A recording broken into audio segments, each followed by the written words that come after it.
In the quiet corners of a British hospital, one patient took his final breath under circumstances no one expected. What appeared to be a peaceful passing was, in truth, the beginning of a case that would cross borders, expose hidden intentions, and shock both the medical and legal worlds. George Kensley was 78 years old, frail, quiet, nearing the end of a long battle with chronic illness. On a cold winter night, he was admitted for what doctors believed would be a routine period of care and monitoring. But that night shift was staffed by someone whose intentions were far from routine. Ellen Marsh, respected, efficient, calm under pressure. To her colleagues at the NHS hospital, she was the kind of nurse you wanted by your side during a crisis. But beneath the professionalism lay a growing instability, one hidden behind a practiced smile. Around 2 a.m., Ellen entered the medication room alone. Hospital records later showed she accessed the controlled drugs cabinet during a time she wasn't scheduled to be there. Moments later, George Kensley's heart rate began to fall. By morning, he was gone.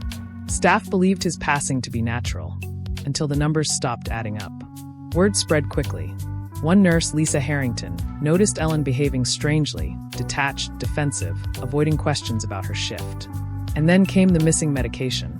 A discrepancy in the ward's controlled substances log triggered an internal review. A vial of diazepam was unaccounted for, and the last person recorded near the cabinet was Ellen Marsh. At the same time, an unrelated pharmaceutical trafficking investigation caught the attention of the FBI's London field office. Their data analysis flagged unusual patterns: irregular diazepam access at a UK hospital. The timing matched the night George Kensley died. For the first time, this quiet hospital death became an international concern. Investigators reviewed staff access logs, security footage, and digital pharmacy audits. And there it was, Ellen's ID used to override the cabinet's locks. No backup nurse, no medical justification, no explanation. Faced with mounting evidence, Ellen Marsh began to unravel. During questioning, Ellen maintained her innocence until she couldn't anymore. Pressed by federal agents and UK authorities, she admitted to taking the medication.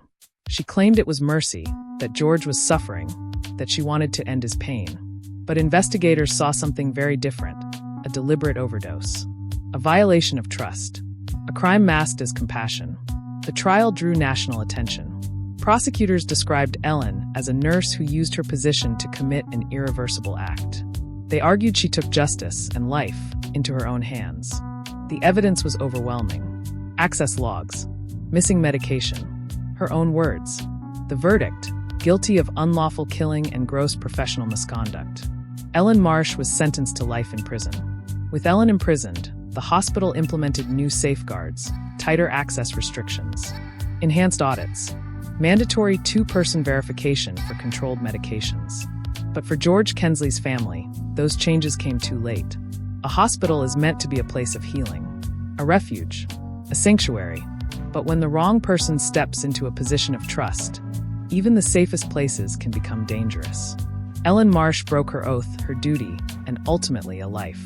And her case stands as a powerful reminder that vigilance is essential, laws must be upheld, and even in silence, justice will find a voice.